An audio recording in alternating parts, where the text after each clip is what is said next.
Bem-vindos ao Da Capa à Contracapa. Esta semana vamos falar sobre ensino superior e desenvolvimento. É o título do livro de José Ferreira Gomes, o nosso convidado desta semana, reitor da Universidade da Maia, foi secretário de Estado do Ensino Superior e da Ciência, um professor universitário que assina este livro, uma reflexão sobre o ensino superior que temos em Portugal e também, mais à frente, naturalmente, vamos olhar para os impactos na sociedade e na economia portuguesa.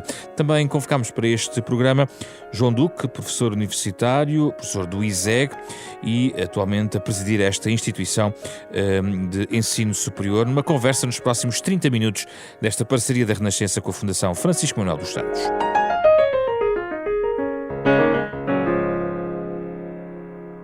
Muito obrigado pela vossa disponibilidade para falarmos sobre este livro. José Ferreira Gomes é o autor, comece naturalmente por si. Há uma questão que está, enfim, que atravessa o livro, mas que na parte final, do ponto de vista da sua reflexão, que me interessava pegar desde já, que tem a ver com os resultados que nós temos da nossa aposta, dos países ou de Portugal, no ensino superior. Nem sempre essa avaliação é evidente, por vezes até é difícil consegui-la. Faltam-nos mecanismos para avaliar melhor o trabalho que fazemos no ensino superior em Portugal. José Ferreira Gomes. Muito boa tarde, muito obrigado pelo convite. Temos em Portugal e genericamente na maioria dos países desenvolvidos, de facto, algumas dificuldades hoje com o ensino superior. A expansão do ensino superior foi enorme, começou no pós-guerra, na maioria dos países, também em Portugal, mas já vinha de trás, e pós-segunda guerra, entenda-se, e atinge hoje mais de 50% da nossa população jovem em Portugal e à volta desses números na maioria dos países. Temos de registrar algum desencanto entre os jovens que não encontram, uma vez licenciados, com mestres, com mestrados ou doutorados, que não encontram as oportunidades de trabalho, o conforto de vida que esperavam. E isso merece uma reflexão. A meu ver, por um lado, é natural, porque há 50 anos atrás as economias cresciam a um ritmo elevado, a população que entrava no ensino superior era escassa e, portanto, podemos dizer todos aqueles que chegavam ao ensino superior, que obtinham um diploma, tinham quase garantidos uma vida confortável, tinham quase garantido que podiam passar a pertencer a uma classe social e económica com algum privilégio. Hoje a situação é diferente. O crescimento económico dos países, e particularmente em Portugal, é um crescimento muito modesto. A população que chega ao ensino superior ultrapassa os 50% e, portanto, essa garantia não existe. Existe, naturalmente, uma expectativa de que possam ter melhores empregos, mais saúde, mais acesso à cultura, o que é, obviamente, muito importante, mas não a garantia que no passado houve de passagem de estado social mais baixo para um estado social mais avançado. A empregabilidade é então um desses parâmetros de avaliação essenciais? Seria um dos principais? A empregabilidade e o nível salarial é, em muitos países, usado como parâmetro de avaliação do sucesso do ensino superior. E também entre nós, embora não haja estatísticas tão afinadas como há noutros países. E outras formas de avaliar a qualidade do nosso ensino superior? A qualidade do nosso ensino superior, merece alguma palavra de reflexão. O que é que pretendemos que seja a qualidade? A qualidade, genericamente, é uma medida ou alguma forma de medir o ajuste entre, neste caso, um serviço ou uma mercadoria, noutros casos, e o objetivo para que a compramos, para que a tomamos. E, portanto, no ensino superior a primeira questão é para que serve o ensino superior? Porque é que os jovens, as famílias, optam pelo ensino superior? E naturalmente que essa opção é complexa e não podemos reduzi-la a um único parâmetro. Mas temos de concordar que para muitas famílias, ou para quase todas as famílias, o investimento no ensino superior, investimento de algum dinheiro e seguramente o tempo do jovem, é com o objetivo de o tornar mais feliz, de lhe dar uma vida futura mais feliz e socialmente mais realizada e economicamente mais confortável, se quisermos. E, portanto, sim. Queria ouvir também aqui, João Duque, sobre esta matéria. Existe, apesar de tudo, um conjunto de estudos que nos mostram que existe um prémio por nós nos qualificarmos até do ponto de vista salarial. Mas, na sua opinião, é insuficiente esse prémio? Ou, por outro lado, acha que a questão, por exemplo, da empregabilidade ou até da massa salarial são parâmetros insuficientes para avaliar todo este trabalho? A meu ver, sim, isso aliás é refletido no livro do meu estimado colega, a quem dou já os meus parabéns, porque eu quando vejo um autor pôr um livro a circular, confesso que tenho uma enorme inveja e portanto dou-lhe já os parabéns com uma inveja boa. Eu gostaria de ler o seu livro, mas portanto, para além dessa visão, que é uma visão centrada no beneficiário do ensino, direto do ensino, há outras visões e temos uma visão que também é importante, que é a participação do indivíduo na sociedade. E o ensino superior tende a formar cidadãos mais aptos para o exercício da sua cidadania, independentemente daquilo que aprenderam nos bancos da sua universidade, ter um uso específico, direto, aplicado ao seu desempenho profissional, direto. E, portanto, apesar disso, há um ganho social, que é todos os educados no ensino superior, acredito que ganham uma perspectiva e uma posição mais participativa, mais informada e mais capacitada para descodificar a informação e fazer dela o bom uso. E acha que isso acontece em Portugal, João Duque? Eu acredito que sim. Acredito que sim. Esse é um aspecto importante. Isto é, os licenciados seguem a comunicação social, descodificam-na facilmente e têm interesse em acompanhar a vida política. Portanto, e isso é alguma coisa que tipicamente se forma nos bancos da universidade.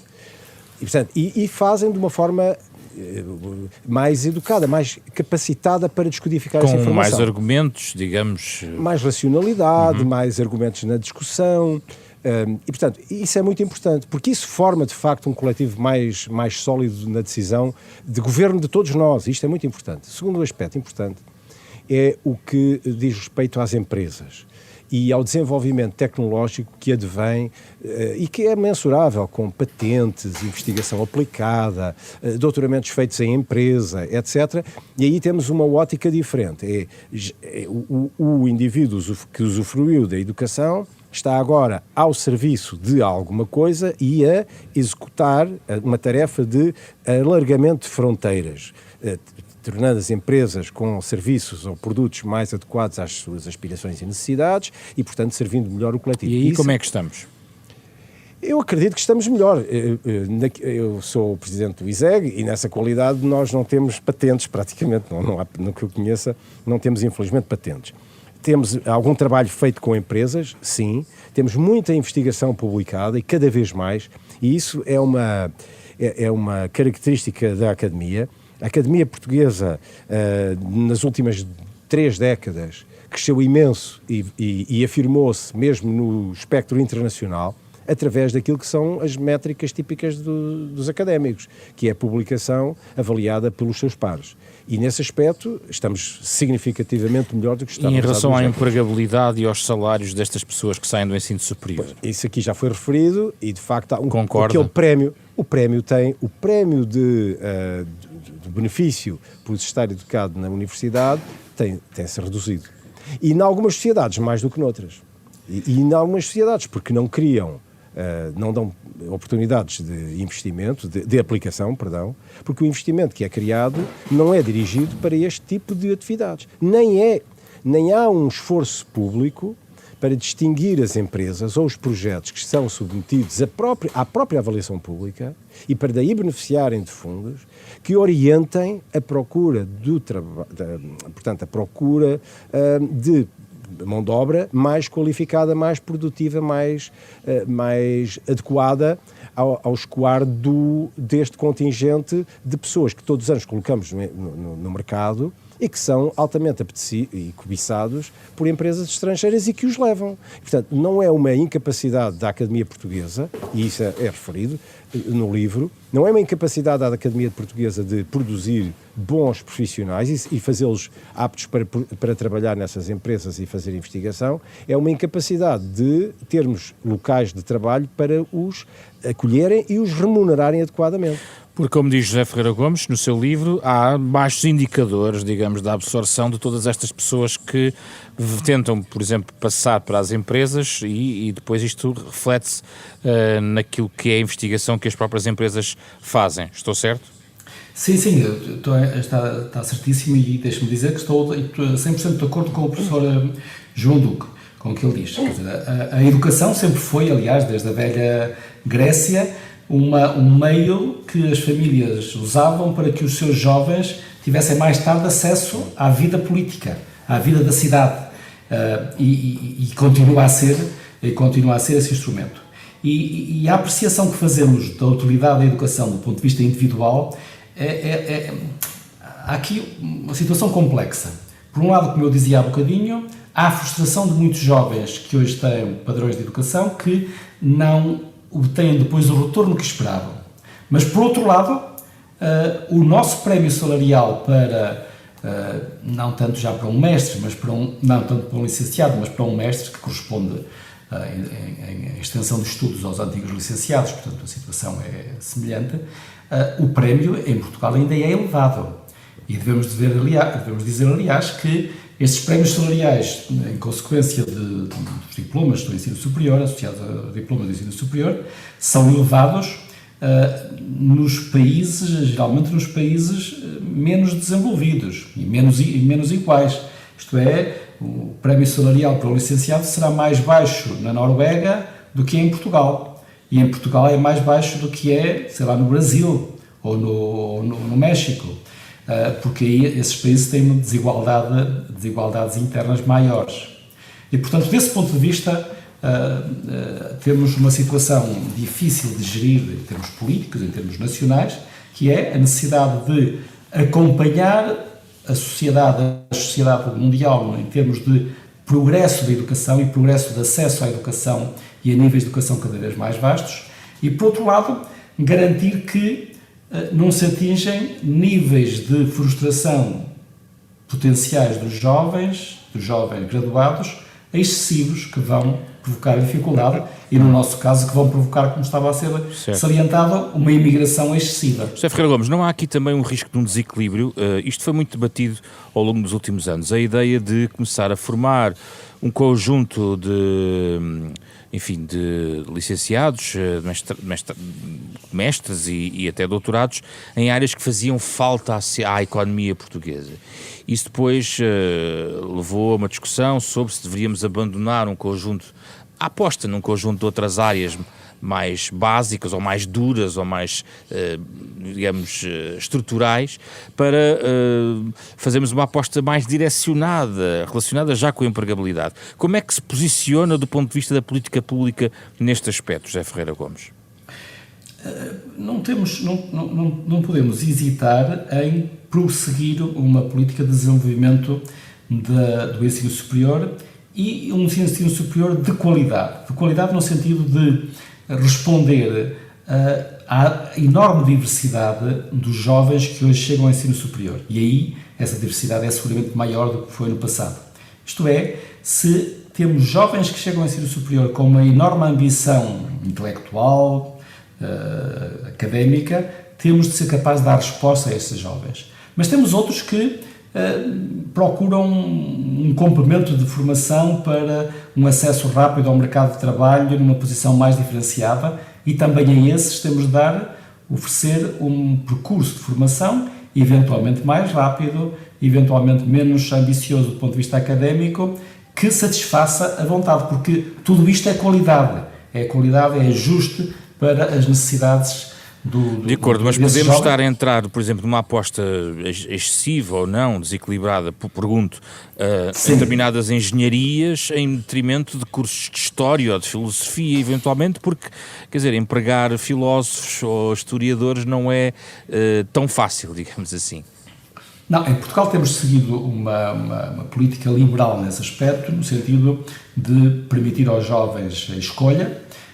O sistema de números clausos tem outras justificações, mas mesmo assim permite um grau de opção, uma latitude de opções muito vasta e, portanto, permite-se a um jovem que possa escolher história ou filosofia, que, à primeira vista, é inútil do ponto de vista do desenvolvimento económico imediato, mas de facto não o é, e cada vez mais, mesmo empresas tecnológicas procuram filósofos ou historiadores para complementar as suas equipas, e portanto isso é necessário, e é necessário que também o ensino da história e da filosofia, para usar esses exemplos, sim, seja um ensino academicamente ambicioso, que responda aos jovens que o procuram e que depois vão exercer as funções com a cultura que adquiriram. E acha que esse equilíbrio existe em Portugal?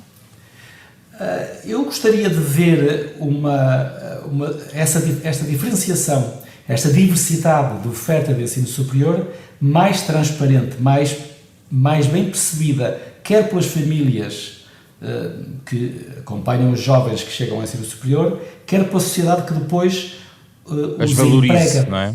E que valoriza nas diversas atividades. Acho que o país ganha na medida em que haja maior transparência para que cada jovem possa procurar o tipo de ensino superior mais adaptado à sua vontade, às suas opções de vida, à sua ambição, e que a sociedade depois possa aproveitar plenamente. João Duque, o que é que pensa sobre isto? Mas há áreas em que claramente a oferta não é suficiente para a procura especializada. Estou a pensar na área médica, por exemplo.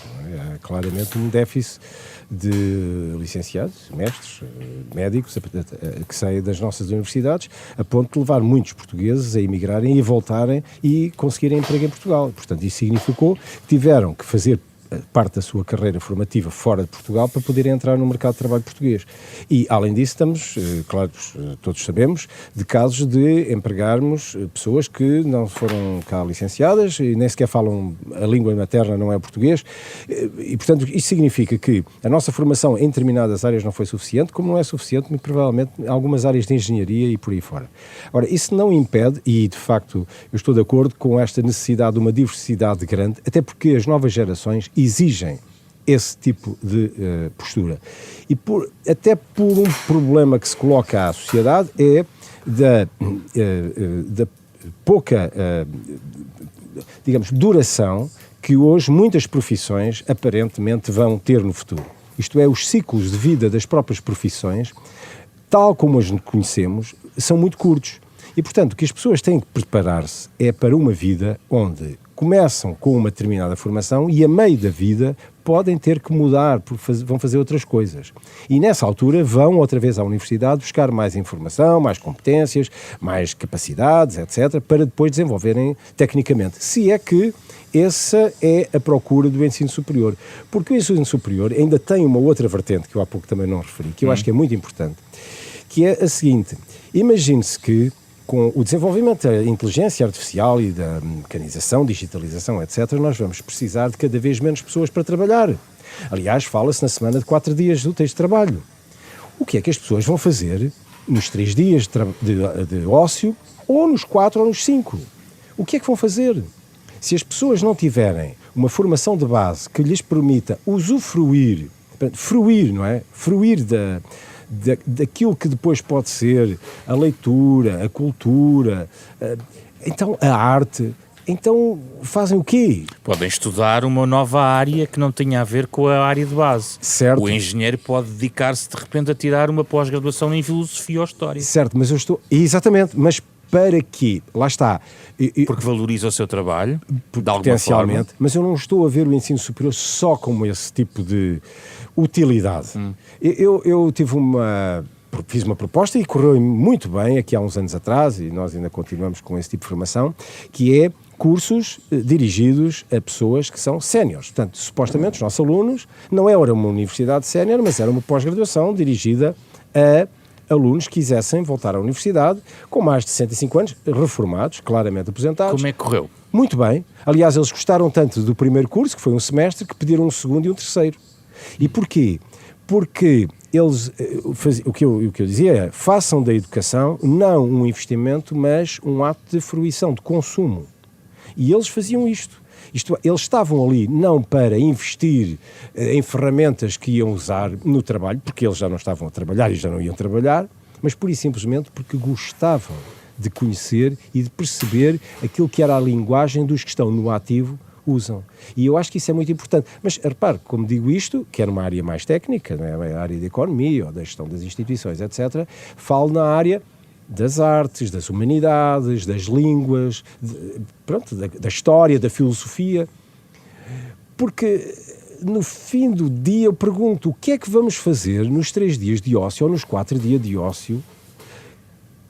O quê? Vamos ficar sentados a ouvir, a ver programas de televisão, a passar futebol, a discutir o futebol e ver novelas? Mas eu tenho que ser valorizado por querer saber mais, não lhe parece? Até na minha própria profissão, se eu não tiver esse prémio, digamos assim, por continuar a querer saber mais sobre o que eu faço ou sobre o mundo que me rodeia, não se sinto motivado para voltar aos bancos da escola. Eu vou-lhe dar um exemplo que eu nunca me esqueci, porque um dia estava a falar com o bibliotecário da universidade, quando eu estava a estudar em Inglaterra, e descobri que ele não era licenciado em bibliotecas, mas ele dizia-me assim, eu agora vou sair daqui, vou-me sentar, vou às 4 da tarde, assim, e vou abrir uma garrafa de vinho, vou ler o meu livro que estou a ler, um romance, e vou beber um copo de vinho a acompanhar e ouvir um disco de música clássica.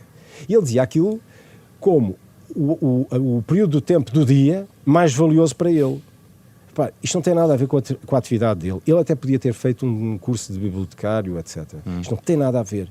Mas porquê é que ele consegue fazer isto? E dá um valor extraordinário a isto? Porque ele tem cultura e conhecimento que lhe permite usufruir e perceber o que está a ler, a perceber o que está a beber e a perceber o que está a ouvir. José Ferreira Gomes, ainda gostava de ir à questão das empresas para perceber exatamente que ferramentas podem ser, enfim, podemos deitar mão para tentar aumentar a absorção de doutorados ou estimular a investigação e a ligação entre ensino superior e as empresas. Gostava de ouvir ainda mais sobre este tópico. As nossas universidades, a formação superior que dão, têm áreas de formação de muita qualidade e os estudantes, os diplomados que saem, têm sido testados em Portugal, no estrangeiro, para demonstrar isso, portanto não haja aí dúvida.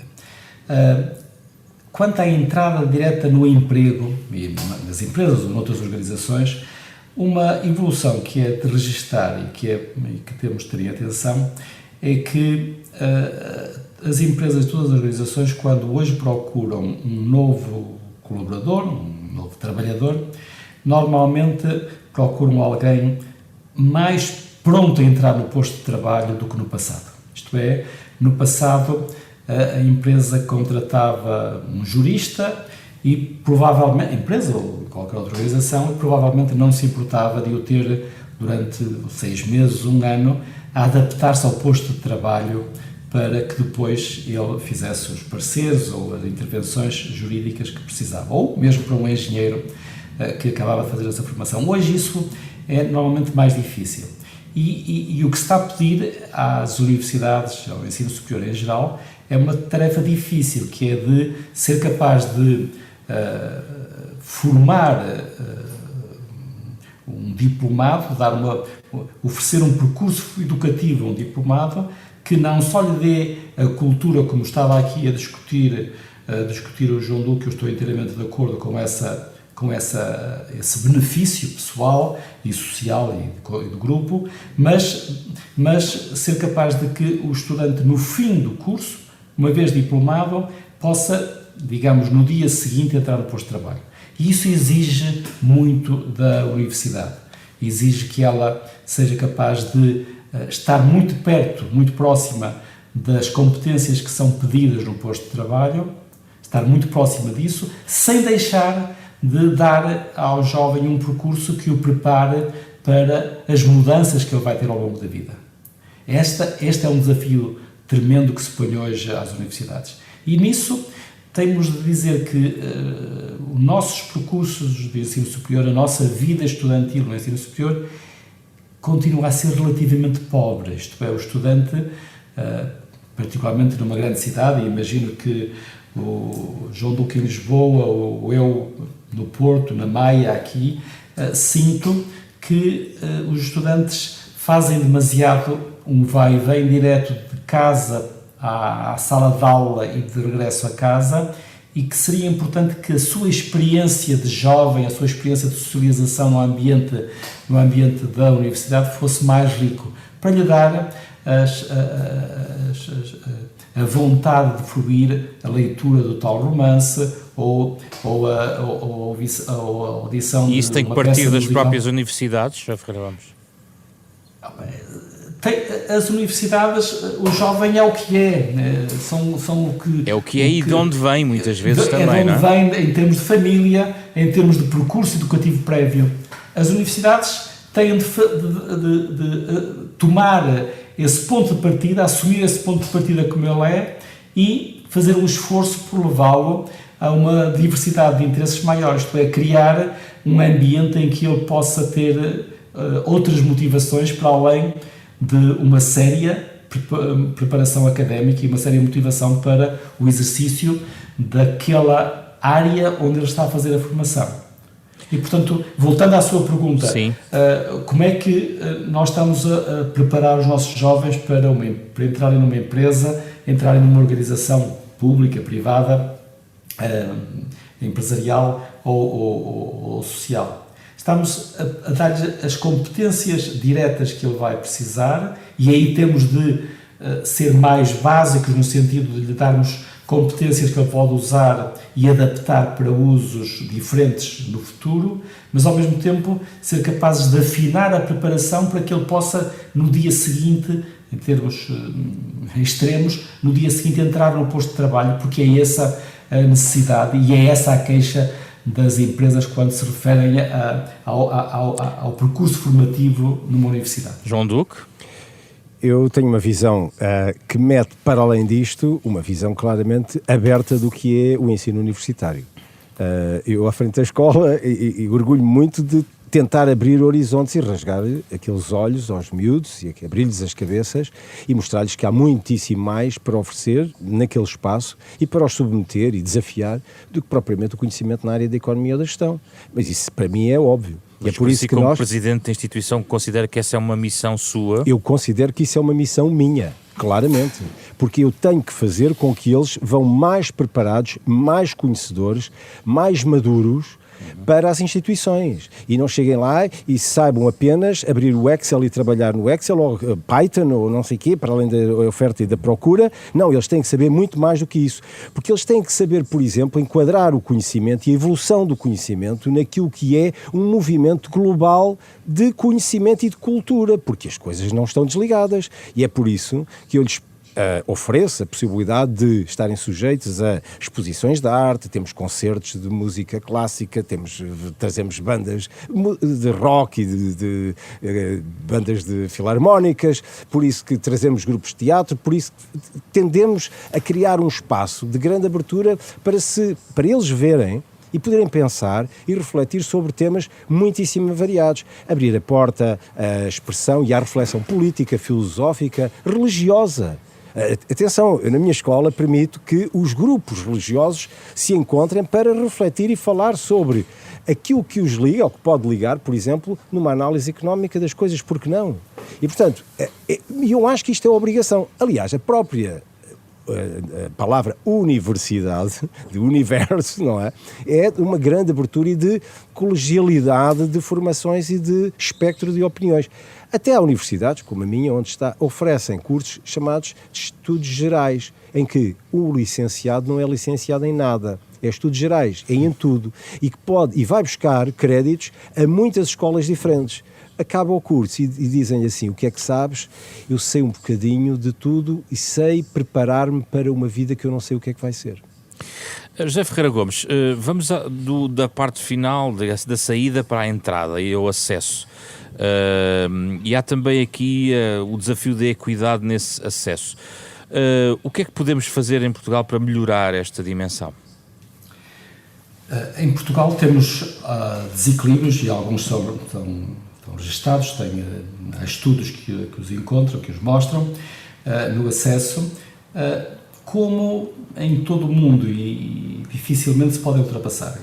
O Governo adotou muito recentemente uma medida de introduzir uma coisa que é frequentemente controversa em muitos países, introduzir uma pequena cota para jovens, para candidatos, para que tenham mais dificuldades, medidas e a dificuldade, o problema está sempre em saber como definir o grupo que deve ser preterido, que deve ser favorecido. E aqui foi identificar os grupos que beneficiam da ação social no secundário, que é um critério razoavelmente estabilizado em Portugal e, portanto que permite verificar uma coisa interessante e que deve ser registada, e que no próprio livro eu chamo a atenção para alguns pequenos estudos que mostram essa realidade. Na Universidade do Porto há estudos que têm sido publicados que mostram, por exemplo, que dos estudantes que entram em medicina, que é um curso muito competitivo, em que na entrada, mas também depois nos primeiros anos, que os estudantes que vêm de escolas secundárias mais afastadas dos grandes centros, por exemplo, que esses jovens têm um progresso mais rápido, portanto, que têm um melhor desempenho académico do que, por exemplo, os jovens que vêm de algumas escolas onde a preparação para os exames finais de acesso é muito mais focada e que têm muito sucesso. Ou, se quiserem, pondo-lhe as coisas diretamente, as escolas que se especializam em preparar os jovens e onde as famílias os colocam, pagando propinas por vezes caras, para que o jovem tenha um bom desempenho no acesso. Qual é o problema? Cada um cumpre bem o seu papel. A escola a quem os pais pedem para preparar para os exames faz essa preparação muito bem feita. Outras escolas têm um regime mais frouxo na preparação para os exames, mas permite maior diversidade da atividade dos jovens informalmente. Depois, o que é que se vê no ensino superior, no curso de medicina, nesse exemplo?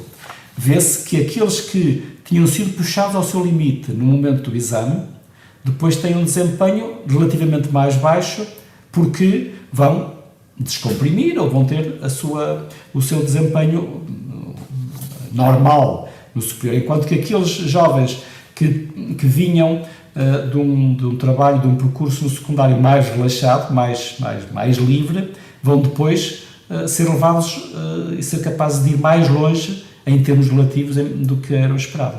E pronto, também nesta medida, nesta pequena cota que foi estabelecida para os níveis dos estudantes que beneficiam da ação social no secundário, pode funcionar bem se ela for acompanhada de estudos para verificar que esses jovens, essa cota, sim, depois têm o mesmo desempenho que os outros, pertencem ao mesmo universo.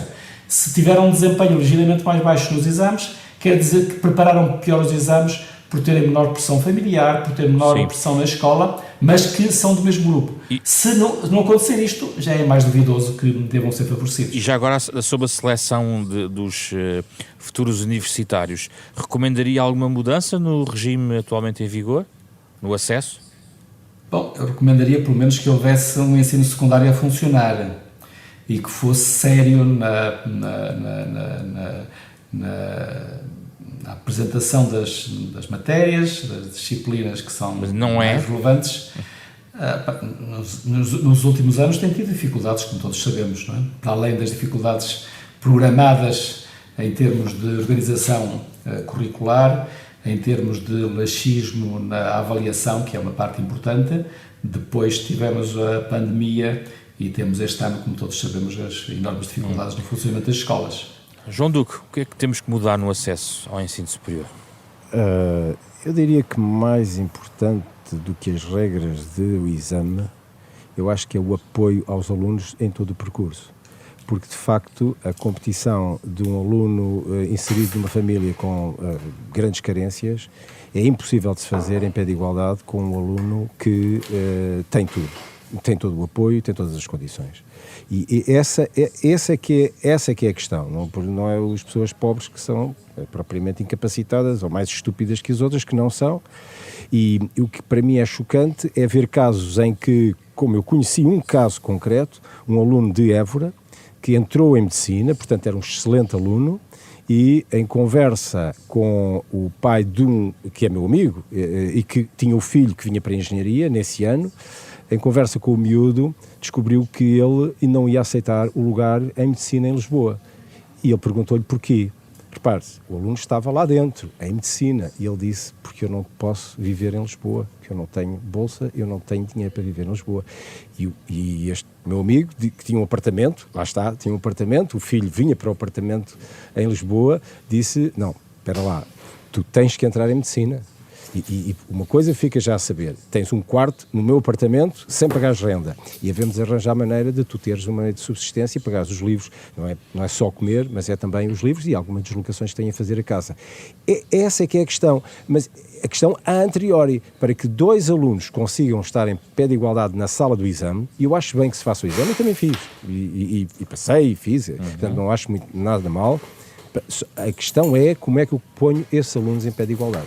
E depois durante o curso, porque continuamos com o mesmo problema. E eu digo isto porque eu fui utilizador, beneficiário de uma bolsa e digo que sou o que sou por causa dessa bolsa. Alguém, a União Europeia, o Estado português, investiu em mim, pagou-me as propinas, uma escola que era caríssima na altura. Portanto, eu nunca poderia fazer isto. Pagaram-me o salário durante 3 anos para eu ir estudar. O salário completo, 14 meses, mais a bolsa de instalação e mais as propinas, era uma coisa para mim absolutamente impensável. Era mais que uma casa. Também tem queixas sobre o financiamento do ensino superior, João Duque? É claro que não tem queixas sobre o financiamento do ensino superior. Aliás, a própria forma como o ensino superior é pensado, que não está a ser pensado. E, portanto, pelo menos que eu saiba, não vejo pensamento estratégico sobre o mesmo. Gostava muito que, e estou disponível para fazer, colaborar numa reflexão séria que temos que fazer sobre o ensino superior. Tão simples quanto este. No momento, hoje, não sei o que vai ser daqui a um ano, porque parece que 6 meses já são suficientes para parar alguma coisa no desenvolvimento de inteligência artificial. Uma coisa eu lhe digo, que hoje nem sequer os mais avançados centros de reflexão sobre educação superior sabem o que vai ser o dia da manhã, exatamente por causa deste confronto que nós humanos hoje sofremos com a inteligência artificial. E o ensino superior vai ser diretamente atacado na forma como, quer metodologicamente, quer como se posiciona sobre a avaliação, etc., está a fazer. E o que é que vai ser? Portanto, como não se sabe, neste momento é um grande ponto de interrogação, e reunimos muitos, falamos uns com os outros e a sensação é de pânico. Pânico, talvez no bom sentido, mas há um susto grande. Isto é, o que sabemos é que e o futuro não vai ser problemas nos igual. cofres. Provavelmente, porque há uma coisa que eu lhe digo. Todos os reitores se queixam sempre disso. Isso é óbvio. Aliás, acabamos de ouvir notícias de que há instituições que não têm dinheiro para pagar face aos aumentos acordados na concertação social. E, portanto, o que é uma coisa inadmissível. Eu não me queixo, tenho uma casa muito bem gerida, costuma-se dizer em casa de ferreiros espeto de pau, eu não me queixo, não, mas em muitas instituições é absolutamente aflitivo estar, e eu já assisti a isto no passado, que é não saber se temos capacidade para pagar os salários. Mas é uma questão de meter lá mais dinheiro ou é muito mais do que isso? Não. Como o José Ferreira Gomes diz, não é só isso. É preciso políticas, são preciso políticas. É preciso dinheiro em cima do ensino superior não chega. Porque é preciso garantir que o output, o resultado, beneficia a sociedade, beneficia as empresas, beneficia os próprios utilizadores.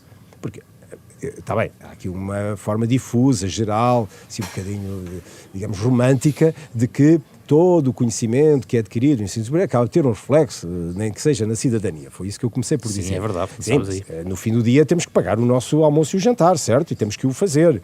E temos que fazer progredir, combater a doença, e etc, etc. Portanto, nós também temos que lidar com estes problemas. E estes problemas não se lidam com subfinanciamentos constantes, com baixar as propinas, depois não fazer transferências diretas para as instituições, adiar, basta isto.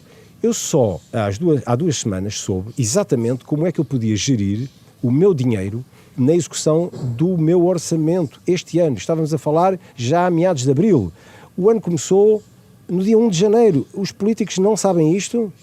E repare, eu até lá corri ao risco de estar a assinar contratos, nomeadamente contratos com as pessoas. Sem cabimentos. Não, em que o responsável pelo patrimonial, pelo contrato que estava a fazer, era eu. E, portanto, isto é muito grave, porque é tratar as instituições de uma forma, nem infantil é. Infantil seria até dizer, façam isto assim, sem com todo o detalhe. Não, é destratar as instituições. José Ferreira Gomes, financiamento do ensino superior e algo mais. O que é algo mais que tem que ser feito?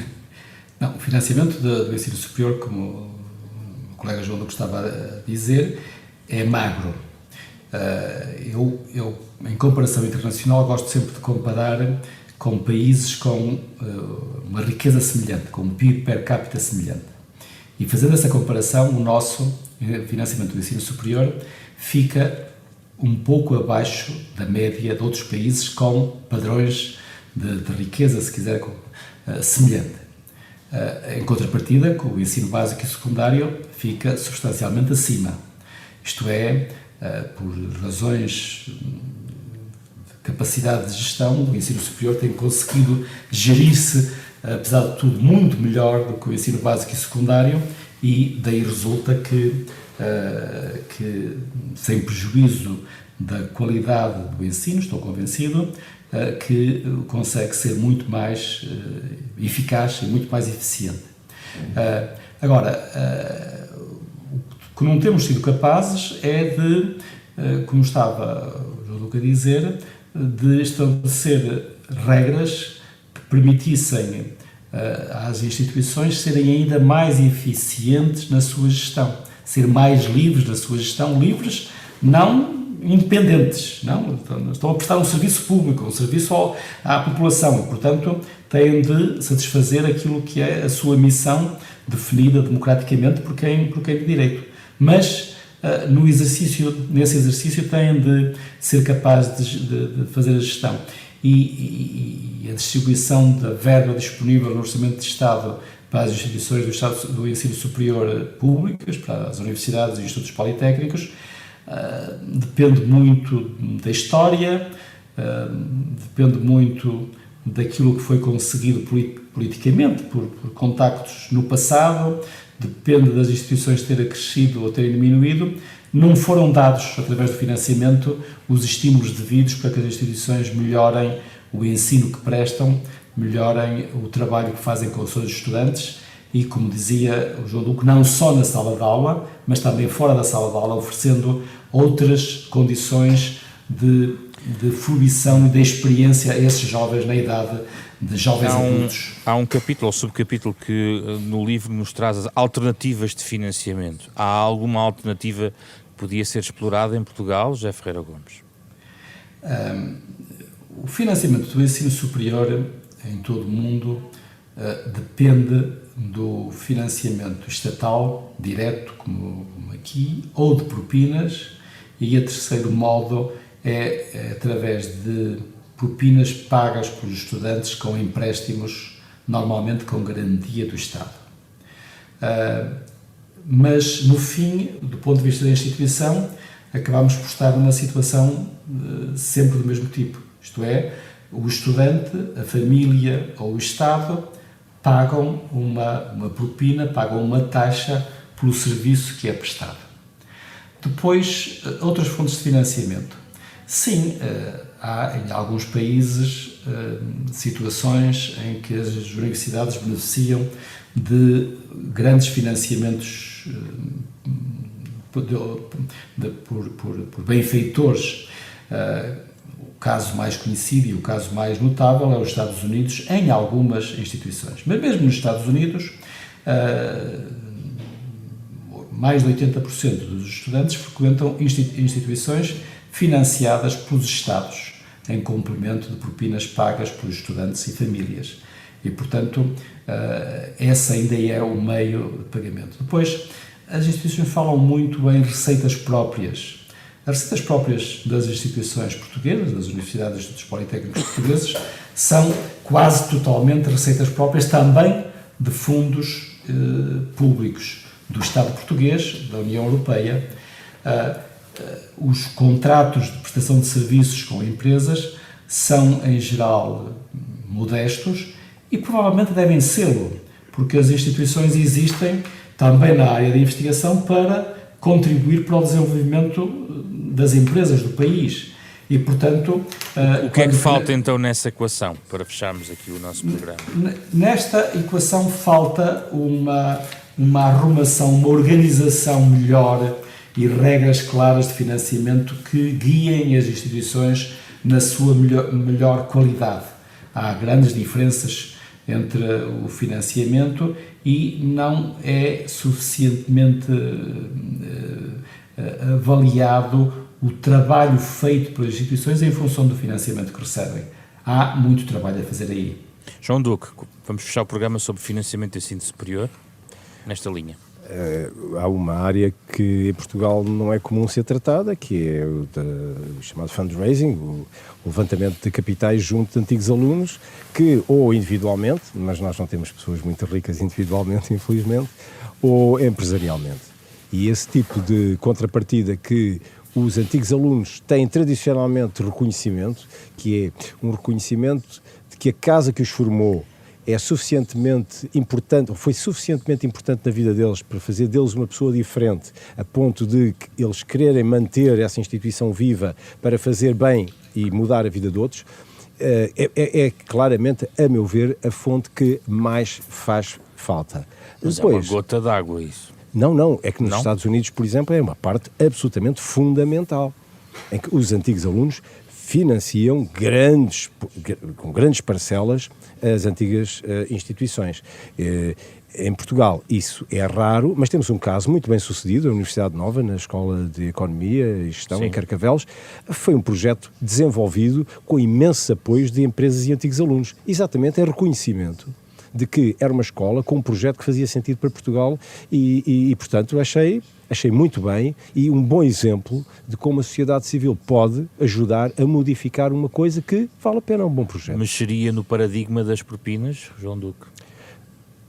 O paradigma das propinas é um bocadinho diferente. Nós agora começámos outra vez a regredir em termos de fazer recair os estudantes a propina, caminhando mais para o ensino gratuito, generalizadamente gratuito. Coisa que eu acho que infelizmente, é mau, porque há muitos alunos que não têm problemas nenhuns em pagar 1.000 ou 2.000 euros por ano. Aliás, nos mestrados eles pagam-nos. Estamos a falar da licenciatura. Se bem que, como disse o José Ferreira Gomes, e muito bem, digamos, onde há mais desencanto no efeito do aumento remuneratório por via da educação no ensino superior é na parte da licenciatura. E, portanto, hoje a licenciatura é praticamente como um prolongamento do ensino secundário, quase que obrigatório, ainda lá veremos chegar, não é? Mas que, portanto, não fará sentido uma grande propina. Mas, de alguma forma, fazer distinguir aquilo que é um benefício que é individual e um pagamento coletivo, eu acho que isto devia ser feito. Isto é, não acho bem uma pessoa apropriar-se de um benefício que é meu, que é evidente que sou eu, que sou capacitado, que depois vou para o estrangeiro beneficiar de um acréscimo significativo de rendimento, às vezes até fico cá, mas estou a trabalhar por conta de uma empresa estrangeira, não pago impostos cá e beneficiei do sistema de cá. Eu acho que isto é altamente injusto, ainda por cima, quando outros podem também fazer esse pagamento e não estão a beneficiar. Mas, como diz o José Ferreira Gomes e bem, mostra-se em muitos estudos que os mais beneficiados economicamente são aqueles que mais prolongam os seus estudos à conta de um sistema que é generoso e benéfico com eles. José Ferreira Gomes, João Duque, muito obrigado pela vossa presença neste da Capa Contra Capa, que debateu Ensino Superior e Desenvolvimento, mais um livro editado agora pela Fundação Francisco Manuel dos Santos, parceira da Renascença, neste programa semanal. A versão integral da nossa conversa está em podcast, nas plataformas digitais habituais, no site da Renascença e da Fundação Francisco Manuel dos Santos. O genérico original do programa é do pianista Mário Laginha. Fizeram o programa esta semana Carlos Schmidt, André Peralta, Ana Marta Domingues e José Pedro Frazão. Na próxima semana cá estaremos para mais um tema em debate.